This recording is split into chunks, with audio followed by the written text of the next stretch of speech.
Justice Department. It's a branch of the United States government. My boss, if you were to call her a boss, is Loretta Lynch. She's the Attorney General of the United States, and she works with President Obama in Washington. So my job is to work as a prosecutor, prosecuting cases involving violation of federal law, and my area that I work in is here in Springfield. I work and live here in Springfield, Missouri. So that's what I do for a living. I've done it for about 20 years. We'll talk a little bit more about what I do in the cases I've worked later in our little talk here. I've been asked to talk to you briefly about the Miranda case and about what Miranda is. So I'd like to see how much you may know about it already. Anybody know what the Miranda rights are? Anybody say any of them for me? You've probably heard them on TV, I bet. You have the right to remain. Anything you say can and will be used against you. You have the right to an attorney. If you cannot afford an attorney, one will be provided to you. You guys know the rights. How do you know those rights? Tell me how you know them. TV. What kind of shows on TV do you see that talk about it? Cops. James Bond. Oh, James Bond. I don't think he gives anybody his Miranda rights. What? You had your hand up? Yeah, but somewhere else. Okay. What? Doctor Who? I'm not sure Doctor Who gives anybody that little Someone gets right. telephone box. I don't think he's giving anybody his Miranda rights either. The Miranda rights were designed by the Supreme Court to protect your rights that exist under the Constitution. The Constitution of the United States, when it was first passed by the Founding Fathers in 1789, did not contain within it what we call the Bill of Rights. The Bill of Rights are the first 10 amendments to the Constitution. And those Bill of Rights were designed by the Founding Fathers to protect your liberty interests against the government. You know, sometimes government can be too powerful, and sometimes it can take away rights that people have. And so our government is designed to protect the rights of citizens against strong government. And so within the Bill of Rights, there's one particular amendment called the Fifth Amendment that says that you have a right as a citizen of the United States not to have your words used against you by the government to prove whether or not you committed a crime. You can't be compelled to confess to a crime by either torture or excessive interrogation. You don't have the obligation to tell the government anything. That's what the Fifth Amendment protects. The Fifth Amendment also says that you have a right to have an advocate, an attorney to represent you if you are accused by the government of committing a crime. So those are rights that you have under the Fifth Amendment.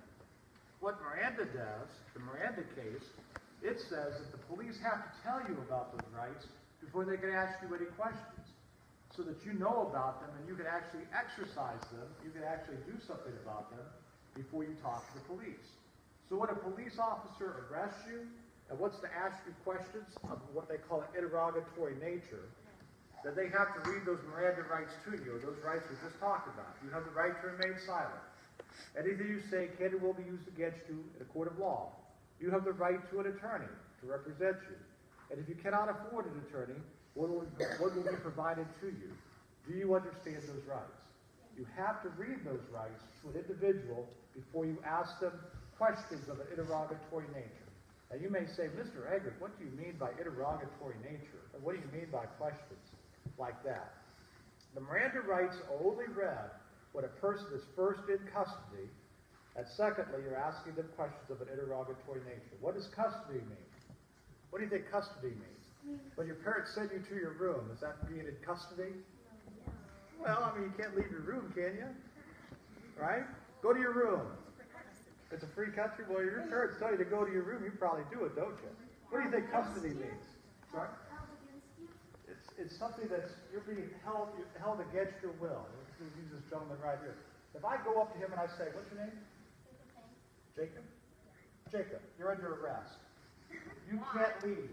You're good. Well, you know, Jacob looks kind of guilty, doesn't he? Yeah. You can't leave. You're under arrest.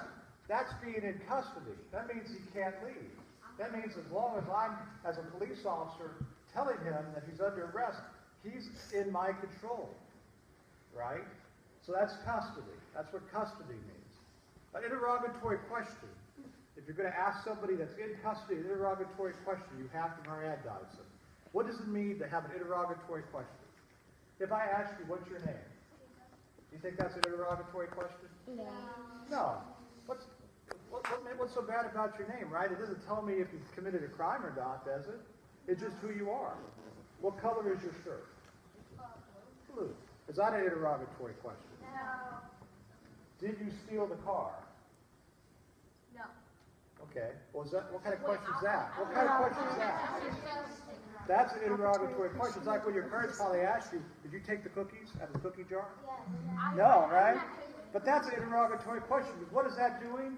That's asking you to confess to something that you did that may be illegal, that may be wrong for you to have done.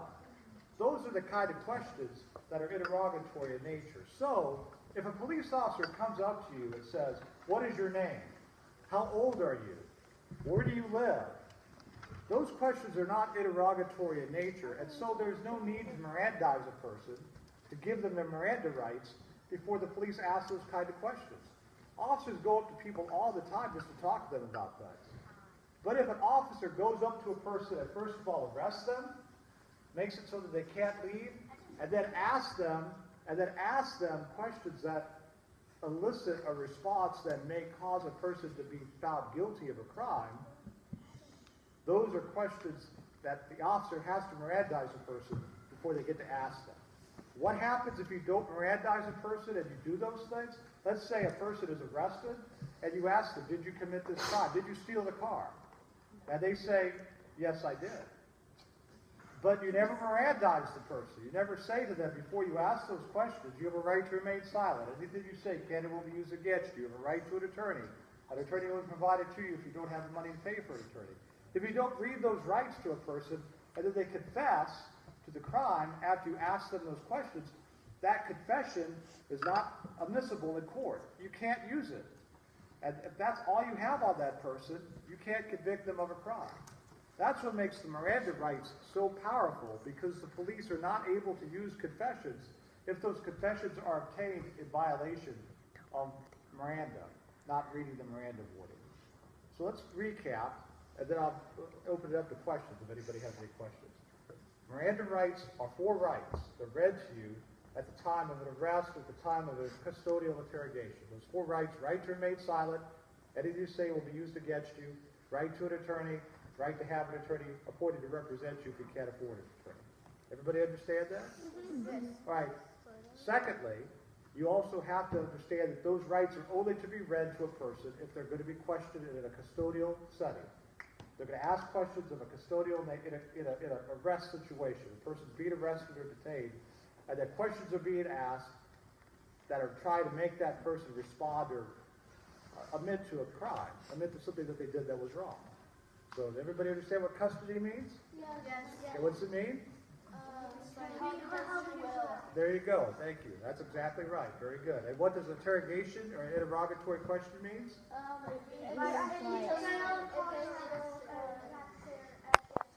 Yeah, very good. Very good. It's a question that is by its very nature is asking you to admit to committing a crime or doing something that's bad. So that's, in a nutshell, what Miranda is. And the reason we're celebrating Miranda this year, in 2016, is the Miranda decision was handed down by the Supreme Court all the way back in 1966. For as long as I've been alive, we've had the Miranda ruling. So that's been a long time, 50 years. That's why we're celebrating it this year. Any questions that you might have?